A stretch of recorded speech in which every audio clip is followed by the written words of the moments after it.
Mthimkulu, thank you so much for joining me today for this discussion. Really appreciate it. Really, in terms of where we're at as a country at this point in time, I think there can be no doubt that we're experiencing the most challenging of times currently in South Africa, both economically and for many individuals personally as well. The economy has been quite seriously destabilized by the COVID-19 pandemic, by natural disasters such as the current devastating floods in KwaZulu-Natal and a multitude of other factors. So I think to say that we are living in uncertain times is very much an understatement. So my question really to you to begin our discussion would be, what can you say really about the context of collective bargaining in 2022 and what the implications of this current context are for this next round of bargaining? Yes, thank you very much, Vanessa. It is my absolute pleasure to be here. Yes, it's a bit of a depressing situation, to be quite honest. Yes, and we are not off to a great start at all in our collective bargaining season. What with already a strike currently on already since 9 March at Sibanye Stillwater. The current situation really is far from what the drafters of the Labour Relations Act had in mind when they spoke about one of the stated purposes being to advance economic development, social justice and labour peace. There's no labour peace, there's no economic development to talk about, and it's quite depressing. And what also seems to be very, very, very unnerving in my view is to find that the parties, whether in the public sector, in the private sector, the positions are already so entrenched. I mean, the other day, the CEO of Sibanye Gold made it very, very clear that they will not move from what they've offered the union. So the context really sort of sets the scene. Remember, this is the gold negotiations, which sort of sets the scene for the PGM, the platinum group metals, when the Maricanas and the other platinum mining groups start their negotiations, which are due, I think, in June or July. So the scene has been set already now by this, and then there was the Clover strike already, where there was violence as well. So I'm afraid we're not off to a good start at all. It is very troubling, and we seem to be, as a country and as parties to the labour relationship, in a very serious rut, I think, at this point in time, specifically when it comes to collective bargaining. And historically, this cycle seems to be repeating itself in a very depressing manner. Do you have any thoughts about how we could possibly escape from this rut that we seem to be in? It is, yeah, it's the word rut describes it perfectly, really. And it's a cycle that keeps repeating itself, unfortunately. Yes. Year in, year out, and somehow, I don't know, parties seem to expect a different result. And we see, if anything, and many commentators have said so, that when there's a strike, really there are no winners. And really, the country certainly can't afford this, to say nothing about the workers themselves. I mean, when you consider this Sibanye Stillwater strike, the difference there isn't much. The workers are demanding 1,000 rand increase, while the company is offering 700.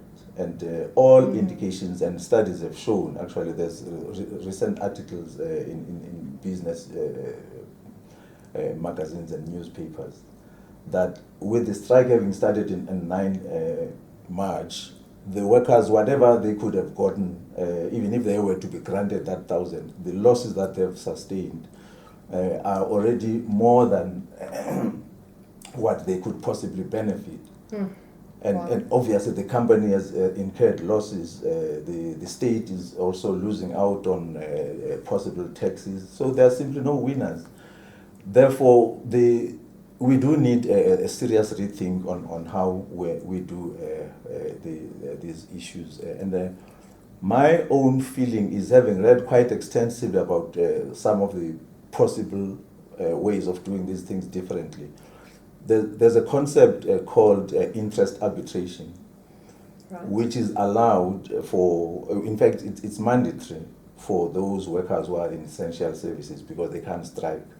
There's compulsory arbitration for them, interest arbitration. And I don't see how parties cannot also try it out on an obviously voluntary basis. It can't be compulsory because companies can lock out, workers can go on strike. Yes. But having seen how year in, year out strikes don't really assist at all.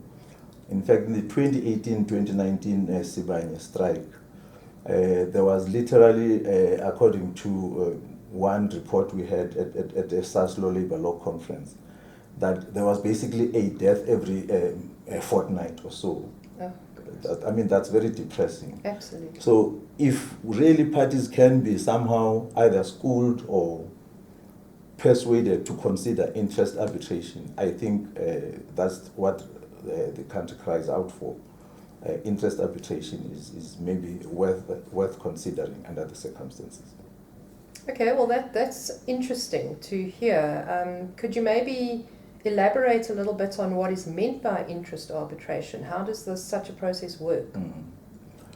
In fact, there's different ways of doing it. I know in Canada they've used it quite extensively. We have it here in South Africa, as I've said, for essential services workers. And the earliest arbitration award I can think of was a 2000 matter involving, I think, health sector workers. I think it was in Ahau. And well-known and well-respected labor law specialist John Grogan, in that award, he made it, I mean, there's a quotation I like there where he says, unlike industrial action, arbitration is a process of reason. So essentially, parties by agreement would have either a single arbitrator or a panel, sometimes of three, who would be a panel, where you will make out your case, why you're demanding 8%, why you are offering 4%. And then there'll be a binding award that comes out. It's all about how you persuade this panel or this arbitrator without going at the industrial action route, and essentially reasoning and making your case at arbitration. So there's various ways that they can do. Sometimes they would look at what was the last offer, what was the last demand, what economic case are you putting out.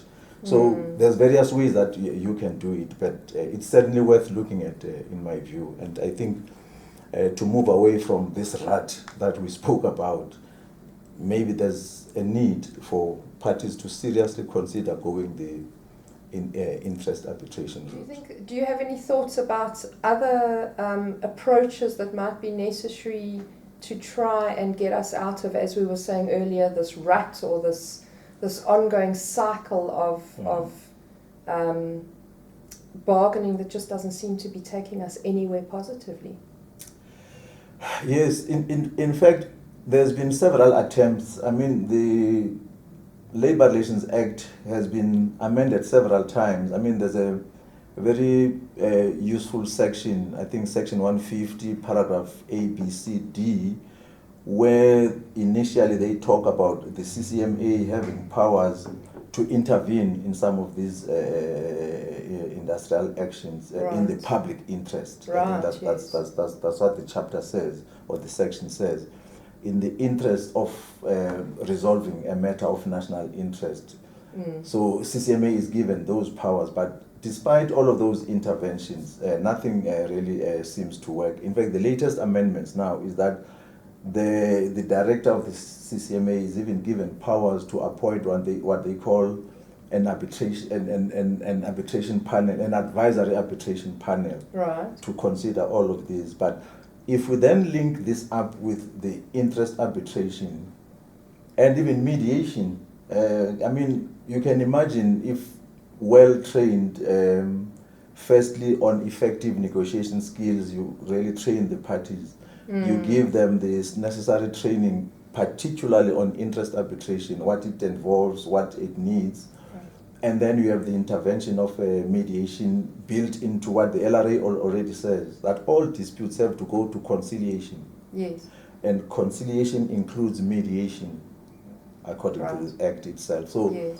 that role of mediation, I think we haven't really delved deeper into it. I think with all of these kinds of interventions, with mediation at the center of all of these interventions, I certainly think the country can really move forward in line with the stated objective, like I said earlier on, of advancing economic development for the other millions of unemployed people.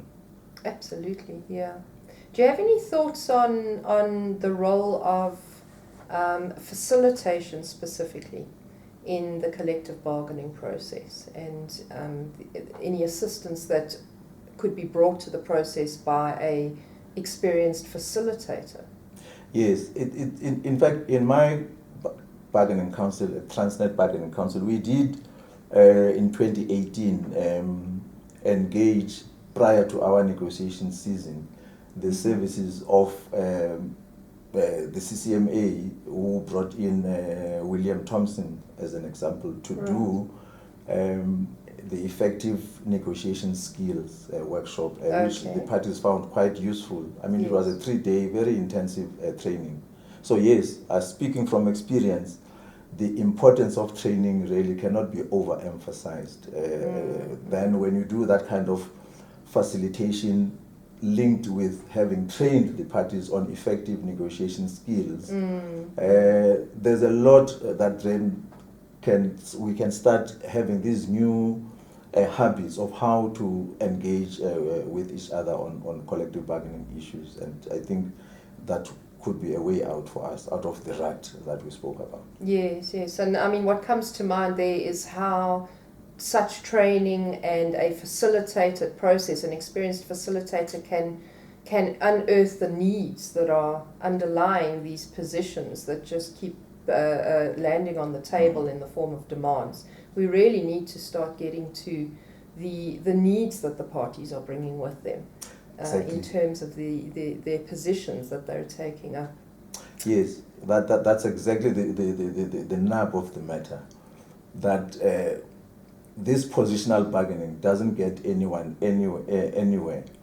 With a skilled facilitation, and I mean any mediator will tell you that when you dig deeper on the positions, you begin to identify the underlying needs, the underlying concerns. Absolutely. And with that skilled facilitation, these kinds of things begin to emerge.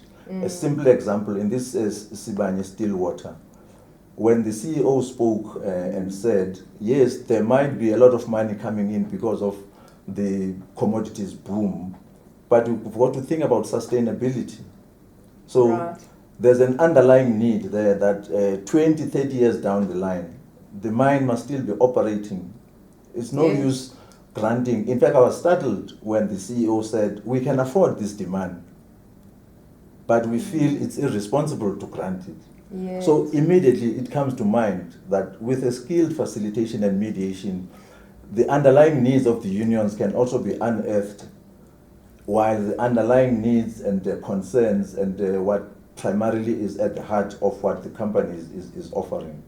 Then you begin to find a way of really finding common ground between these parties. Because it can be difficult for unions to understand that 20, 30 years down the line, you want your work to be still there. So how do we make sure that we move to that direction? Absolutely, yeah. And at the heart of the matter is the fact that ultimately there are certain, well, as you put it, common ground. There are common needs, there are common concerns. It would be very useful for many parties to adopt the use of a facilitator, possibly to be able to assist the parties to get to those common needs and common concerns. Yes, no, there's absolutely no doubt about that, which therefore means the facilitation and the training, it's imperative. Because sometimes parties become so entrenched that when you put a position, you almost have an emotional attachment to it. But with a skilled facilitator, you're able to now look at the broader picture, and then once your actual needs get addressed, then suddenly you see that no, there's no need for me to stick to that position. Yeah. So the importance of facilitation for me is key in whatever process we want to embark on. All right, excellent. Well, you've spoken about the possible use of interest arbitration. We've talked about the importance of training prior to negotiations, training of all parties concerned, of course. We've spoken about the usefulness of facilitation in a collective bargaining process. Any concluding thoughts that you have on this topic? Thoughts going forward for those that are the many parties out there that are going to be approaching the bargaining season very soon? Yes, I think what becomes more important is putting the interests of the country. I know unions have a particular constituency that they represent. I know management are looking at the interests of investors, shareholders, and so on. But if we think back to back in 1994 in the RDP white paper, in the preface to that, the great man Nelson Mandela said, whilst the government accepts that unions have a particular constituency they serve, and the employers also have a responsibility to run the business in the interest of their own constituencies. If both parties can really think about the millions, I mean, this was 1994, think about the millions of the unemployed South Africans who currently seem to have no hope of getting any jobs. So if we, in whatever we do, we bear that in mind, that it's not only for our immediate constituency, there's a bigger interest for the country. I mean, that was in 1994. Those words still ring true today. So therefore, if parties can really bear in mind what Madiba said back then in 1994, that it's not just about your constituency. Think about the millions others there. Again, when we talk about the need for economic development, that's precisely what we're talking about. So there's that particular, for me, a thought that all of us, we need to always bear in mind. Yeah. And I think we can agree, never before has there been a time where we are more desperately in need in our beloved country of economic development, of peace, of stability. Mthimkulu, thank you so much for your time, for this brief chat, for your thoughts, for your insights. It's very valuable to draw from someone such as yourself with such vast experience in the subject matter and in the labour field. So thank you so much, and wishing you all the best in your processes going forward, in your capacity within the Bargaining Council that you serve. Thank you so much for this opportunity for this interview. Thanks. Thanks, Mthimkulu.